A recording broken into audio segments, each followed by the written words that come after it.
तो आज की क्लास में सभी का स्वागत है और हम लोग आज की क्लास में पढ़ेंगे यूरोपियन कला। और यूरोपियन कला में हम लोग पढ़ेंगे प्रारंभ मध्यकालीन की कला, यानी मध्ययुगीन कला को हम लोग आज पढ़ेंगे। मध्ययुगीन कला, और मध्ययुगीन में हम लोग देखेंगे सबसे पहले ईसाई कला, बाइजेंटाइन कला,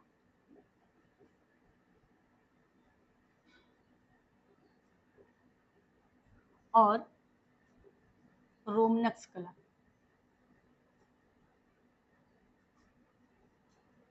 मध्यकाल में हम इन तीन कलाओं की बात करेंगे और बच्चों की रिक्वेस्ट से कि यूरोपियन कला शुरू की जाए, तो परीक्षा की दृष्टि से जिस हिसाब से समय बढ़ा है उस हिसाब से बहुत छोटे स्तर में लेके चलेंगे, बहुत डीपली नहीं पढ़ेंगे। तो जो मध्यकाल की कला थी, इस कला में जो है प्राचीन यूनानी भावना के हमें दर्शन होते हैं, यानी वहाँ की जो धार्मिक सभ्यता थी जो धीरे धीरे लुप्त हो गई थी, और फिर पूर्वी देशों की तरफ धार्मिक इनका विश्वास बढ़ता गया और इस कला का उद्भव धीरे धीरे होना प्रारंभ हो गया।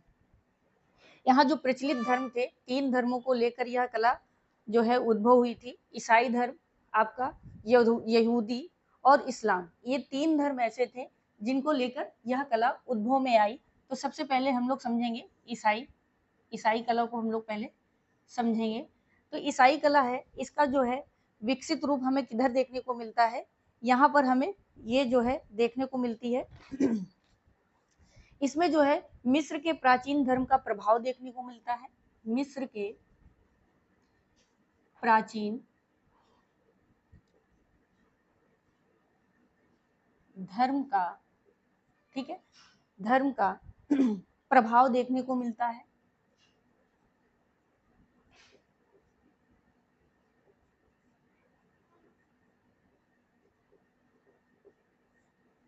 और ये जो ईसाई धर्म है, ये जो है तीन धर्मों को लेकर आगे बढ़ा था। कितने? तीन धर्मों को लेकर आगे बढ़ा। पहला है आपका यहूदी धर्म, ठीक है, ईसाई धर्म, और तीसरा है आपका इस्लाम।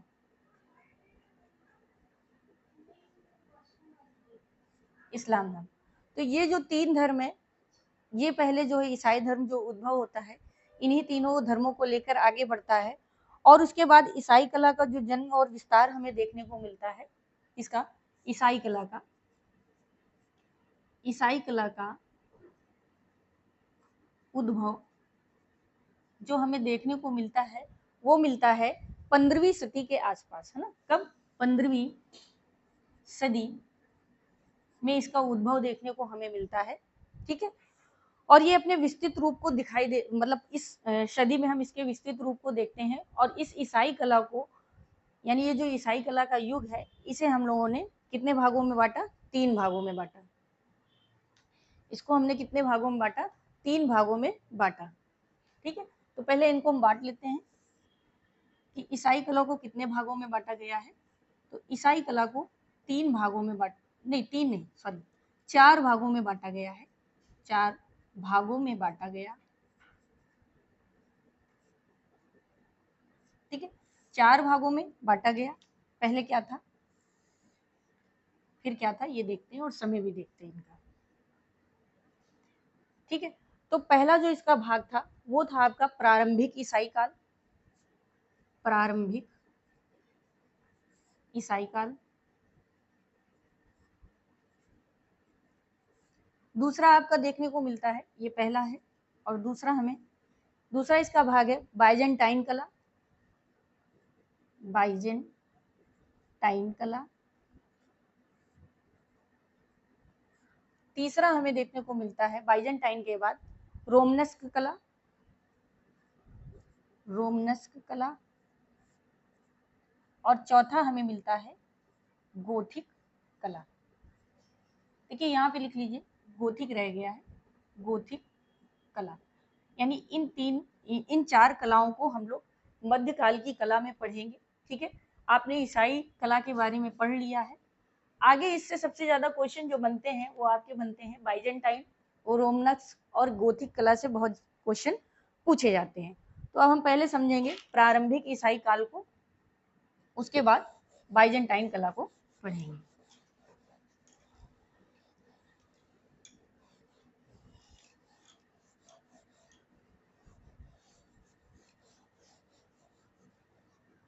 तो पहले हम पढ़ेंगे प्रारंभिक, या ऐसे लिख लीजिए प्रारंभिक ईसाई कला।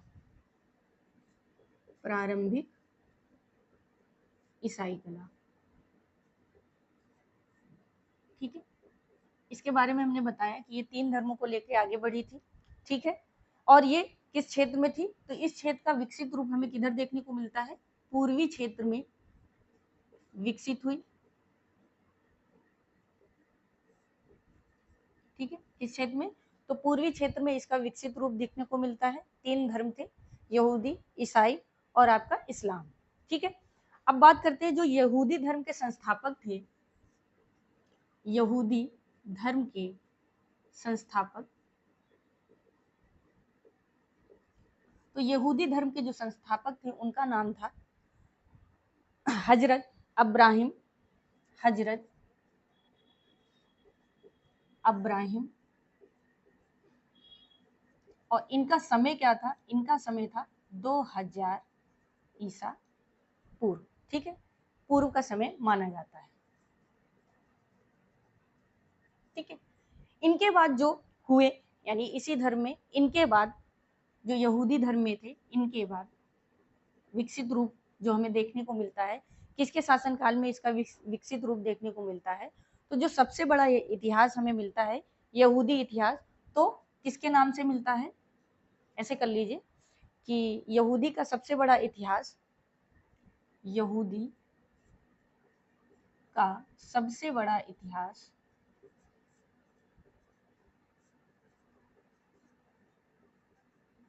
किस नाम से मिलता है, तो यहूदी का सबसे बड़ा इतिहास हमें मिलता है पैगंबर मूसा के नाम से। किस नाम में, पैगंबर मूसा। इनके समय में सबसे बड़ा इतिहास देखने को मिलता है और विकसित रूप भी देखने को मिलता है। लेकिन संस्थापक के रूप में हम किसे जानते हैं, तो हजरत अब्राहिम को जानते हैं, जिनका समय 2000 ईसा पूर्व से पहले माना गया था, ठीक है। अब बात करते हैं कि इनका जब हो गया तो फिर ईसाई धर्म की जो मूल प्रेरणा थी वो यहूदी धर्म था, ठीक है। ईसा मसीह का, यानी यहीं पे समझ लेते हैं, ईसा मसीह का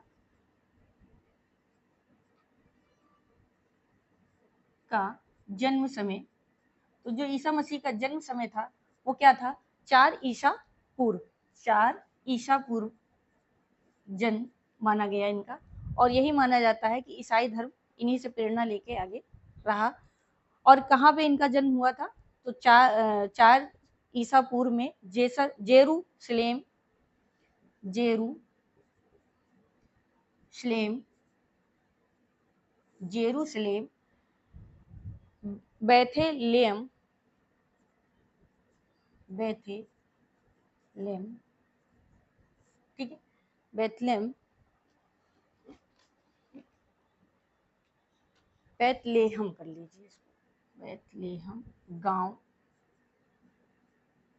में हुआ था, ठीक है। ये थोड़ी भूमिका है, ज्यादातर हम लोग पढ़ेंगे क्या, बाइजेंटाइन कला को। तो ये थोड़ा सा ईसाई, यानी जो प्रारंभिक ईसाई कला थी इसके बारे में था कि, और यहाँ ज्यादातर जैसे ईसा की क्रॉस जो मूर्ति देखने को मिलती है वो सब ये कला से जुड़े हुए थे। इसके बाद अब हम बात करेंगे बाइजेंटाइन कला की, ठीक है, जो आपके सिलेबस में सबसे ज्यादा यूरोपियन में पूछी जाती है। तो आज देखते हैं बाइजेंटाइन कला।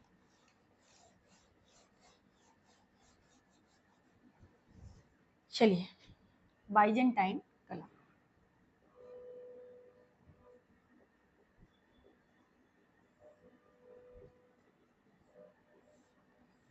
बाइजेंटाइन कला जो है इसका जो हमें समय है वो 330 से 1453 ईस्वी तक था समय,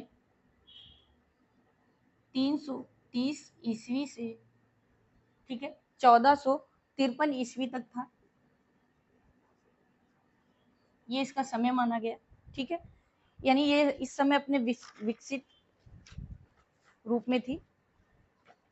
अब बात करते हैं बाइजेंटियम जो है, यानी ये जो बाइजेंटाइन कला है, इसका आप विकसित रूप देखते हैं, इसकी हिस्ट्री के बारे में समझते हैं। तो बाइजेंटाइन यानी बाइजेटेनियम,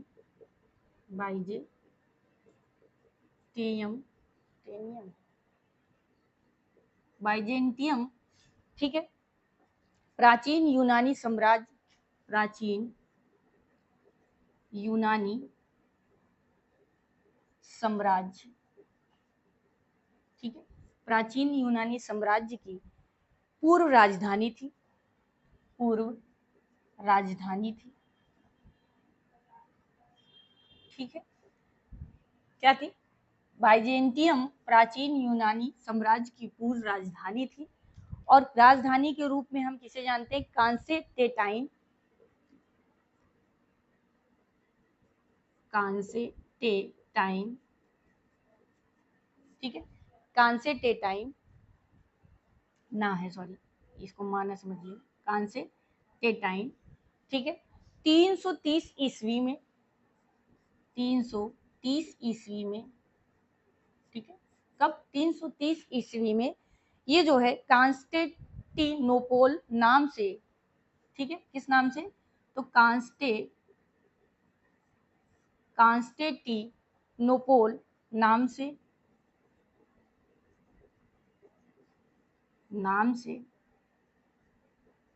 ठीक है, आगे चल के इसका नाम बदला, कांस्टेंटिनोपल नाम से पूर्वी रोमन साम्राज्य की स्थापना हुई, पूर्वी रोमन साम्राज्य की स्थापना हुई, ठीक है।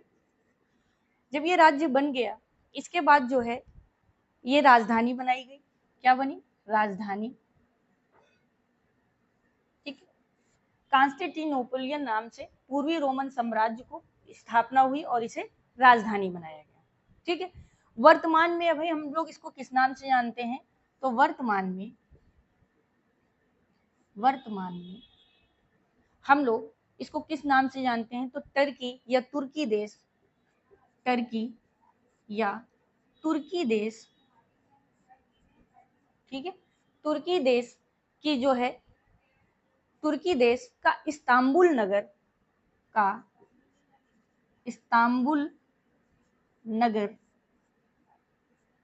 कौन सा? जो इस्तांबुल नगर है वो अब जो है, ये कांस्टेंटाइन है, जो कि कांस्टेंटिनोपल नाम से पूर्वी रोमन साम्राज्य की स्थापना की, जिसे उसने राजधानी बनाया। अब वो जो टर्की में इस्तांबुल नगर के नाम से जाना जाता है।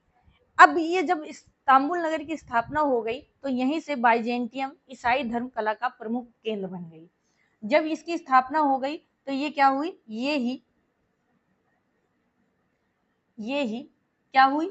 ये जो है बाइजेंटियम ईसाई धर्म की, बाइजेंटियम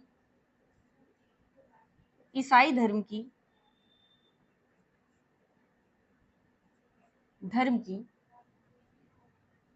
का, ऐसे लिखिए, धर्म का कला केंद्र, प्रमुख कला केंद्र बन गए, प्रमुख कला केंद्र बन गई। यानी कि बाइजेंटियन में ही ईसाई धर्म का प्रमुख प्रचलन हुआ, और इसी को केंद्र बनाकर यहाँ पर जो है ईसाई धर्म को मानते हुए बाइजेंटियन यानी कला का मुख्य केंद्र रहा। यही आगे चल के किस नाम से जाना गया? यही आगे चल के, इसीलिए इसका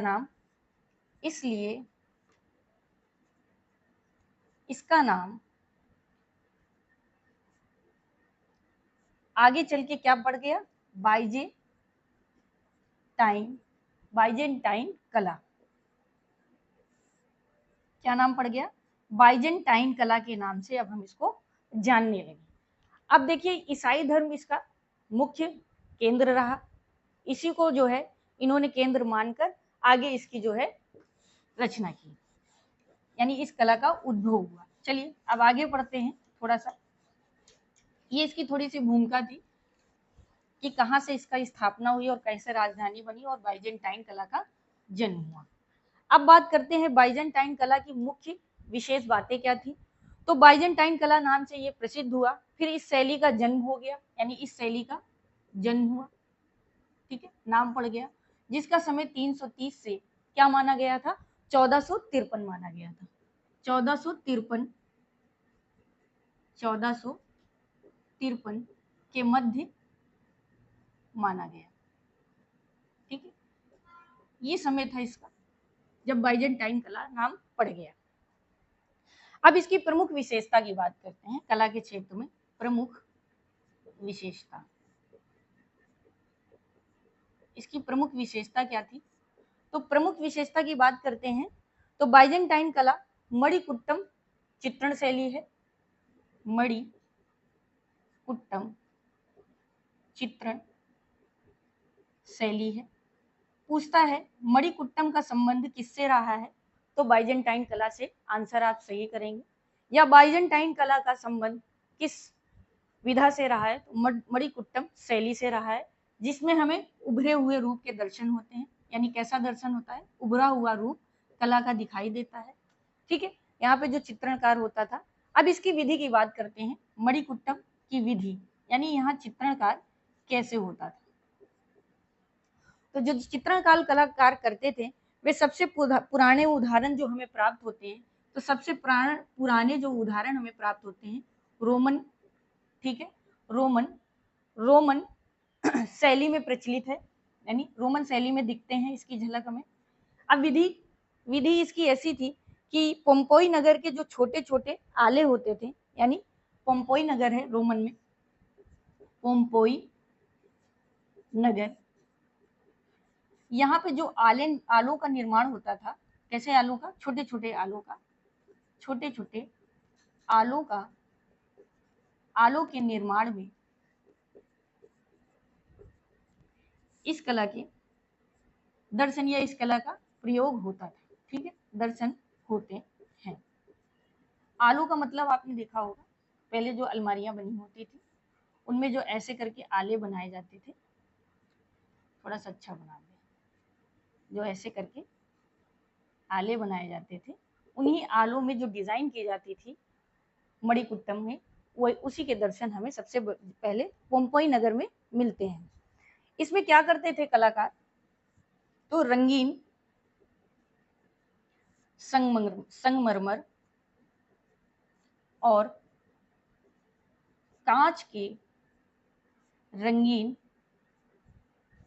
टुकड़ों का प्रयोग करते थे।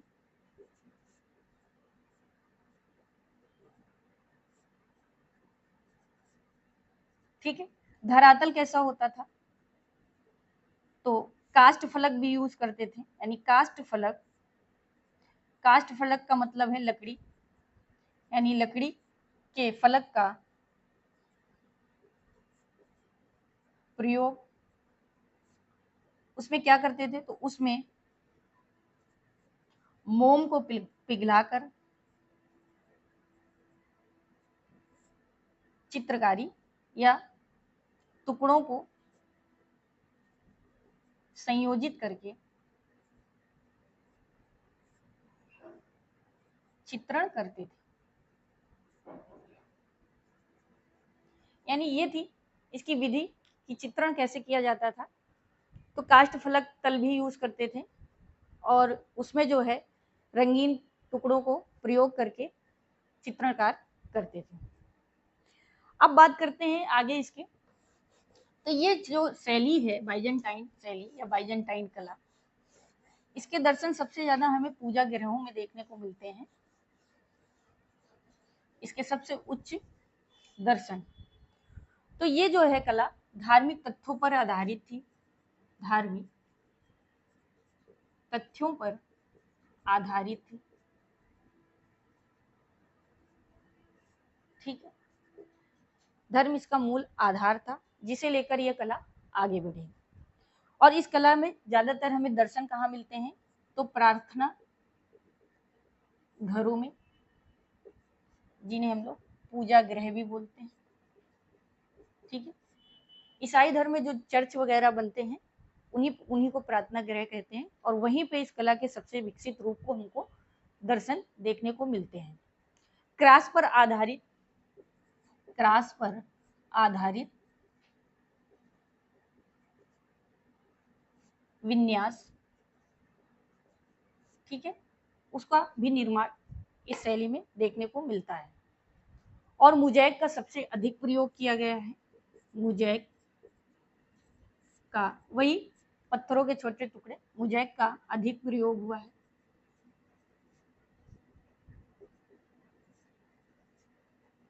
ठीक, मोज़ेक कला का या मोज़ेक का अत्यधिक प्रयोग करके आगे इसमें कार्य किया गया है। अब बात करते हैं इसके चरमोत्कर्ष समय की, यानी इसका चरमोत्कर्ष समय क्या था, कब अपने चरमोत्कर्ष में थी। ठीक है, तो इसका जो समय था वो सम्राट जस्टियन प्रथम थे। सम्राट जस्टियन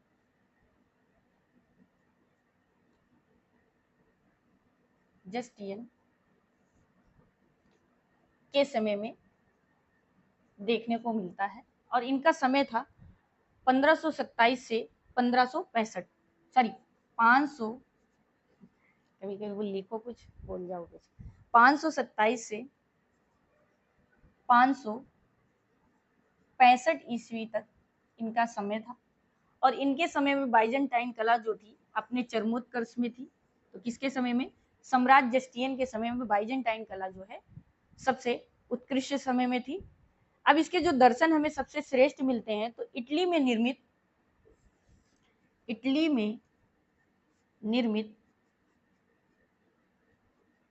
ठीक है, इटली में निर्मित जो आपका है रेवेन्ना के सान वाइटेल, रेवेन्ना का सान, ठीक है, सान वाइटेल नामक गिरजाघर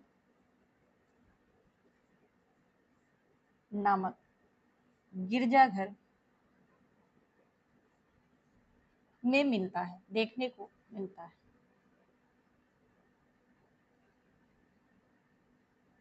ठीक है, कहाँ सबसे अच्छे दर्शन होते हैं इस कला में, तो सान रेवेन्ना के जो है सान वाइटल नामक गिरजाघर में इसकी उन्नति देखने को मिलती है। ये कैसा है, तो ये इसकी रचना है अष्टभुजाकार, कैसा है, अष्टभुजाकार, खिड़कियां, गुम्मद, अर्ध गुम्मद, खिड़कियां,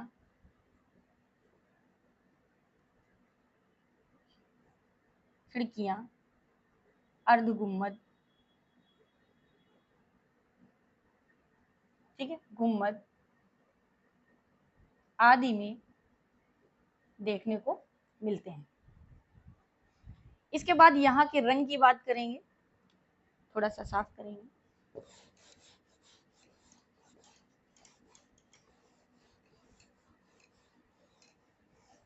बाइजेंटाइन कला में मुख्य रूप से किस रंग का प्रयोग हुआ है, तो रंग की बात करें तो यहाँ जो रंग प्रयोग हुआ है वो कैसा, पीला रंग का प्रयोग अत्यधिक है। और किस उद्देश्य से हुआ है, तो ये जो पीला रंग हुआ है वो स्वर्ग का प्रतीक माना गया है, स्वर्ग का प्रतीक माना गया है। आपसे पूछ सकता है कि बाइजेंटाइन कला में पीला रंग किसका प्रतीक माना गया है, तो स्वर्ग का प्रतीक माना गया है। और इसके एक और श्रेष्ठ गिरजाघर के जो दर्शन होते हैं वो कहाँ होते हैं, तो सेंट वसील का गिरजाघर, सेंट वसील का गिरजाघर जो कि कहाँ है, मास्को रूस में स्थित है, मास्को रूस में स्थित है। और हमको यहाँ इस गिरजाघर में भी बाइजेंटाइन कला के सबसे उत्कृष्ट कला देखने को मिलती है। तो आज की इस क्लास में बाइजेंटाइन कला की इतनी ही चीजें थी। विशेष क्वेश्चन आपसे यही पूछता है बाइजेंटाइन कला की पद्धति क्या थी, तो मणिकुट्टम पद्धति थी, रंगीन कांच और रंगीन मोज़ेक के टुकड़ों का प्रयोग किया जाता था, विधि भी मैंने बताई। तो क्लास को एक बार लाइक शेयर सब्सक्राइब जरूर करें। आज की क्लास के लिए बस इतना ही। कल की क्लास में हम लोग पढ़ेंगे रोमनस्क और आगे गोथिक कला। बहुत बहुत धन्यवाद।